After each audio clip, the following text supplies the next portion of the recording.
was intrigued by the title. They were telling me, you never did a Western. And I've always been careful of Westerns because I was born in 1942. So in the 1940s and 50s, I was a great admirer of the American genre of the Western. But I felt that by the time they did the Wild Bunch, Peckinpah, it was over. It finished the end. And a new America, a new world order, everything changed. For me, I was very, very nervous about approaching it.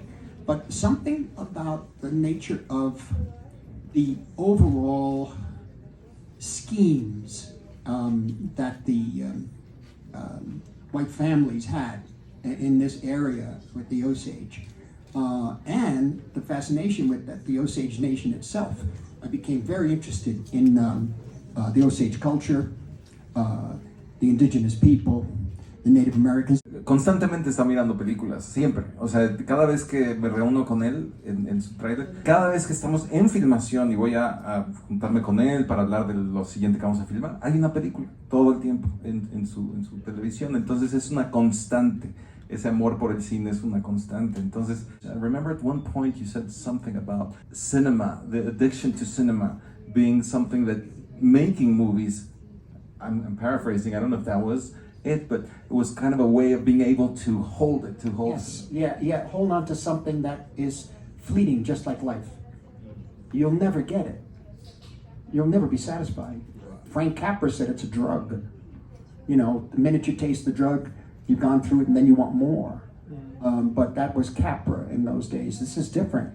I'm trying to capture something that doesn't ultimately exist, because in order to see it, you need electricity. You need light, you need a certain, and so maybe what exists is the making of the film, and your reaction is what exists, and maybe it stays alive in your hearts and your minds. I can never make a classic Western. The classic Western deals with a certain mythology of a culture. There are good guys and there are bad guys, and I could never do that. I couldn't find what I could add to what Anthony Mann or John Ford or Howard Hawks or Peckinpah did. There's no way. I can't do it. He came close in the Wild Bunch, but I can never go there. So I don't consider it that. We started going to Oklahoma, and I wanted to get to know a little more of the Osage people. I began to be treated very, very well by them. And they would have these big dinners, and people would get up and talk, because you have to understand that the people in this film, a lot of them that you see in front of the camera, let alone behind the camera, were descendants of these people.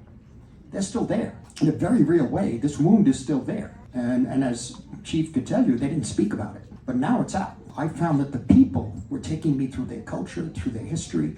And then the key thing was that they kept talking about Molly and Ernest and Molly and Ernest.